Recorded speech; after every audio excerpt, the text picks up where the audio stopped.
Şokoladlı paklavamız artıq bişdi. Baxın, artıq üstü quruyub.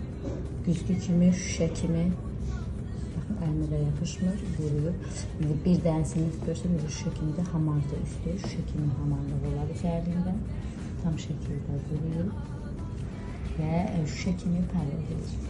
Bunun üzərinə qəti surətdə glikoza vurmamışıq. Yəni, elə dərs glikoza da parlayır, qəti surətdə vurmamışıq. Amma şüşə kimi parlayır. Bu şokoladlı paklavamız bir dənə kəsəcəyik. Qızların gözünü yönürəm. Tələbələri yola salmışam. Birini kəsəcəm, dadına baxacam.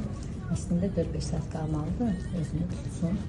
Çox gözəldir şokoladlı paklavamızda. Baxın, şərbəti bol. Şokoladlı paklavamız birini qıraq belə. Qıraq nahiyədən kəsmişəm. Və üzərinə dekorativ şokoladımızdan qoyuruq. Bu şokoladlı paklavamız. Baxın şərbətinə. Görün necə qəşəngdir. Bu şokoladlı paklavamız bol şərbətdir.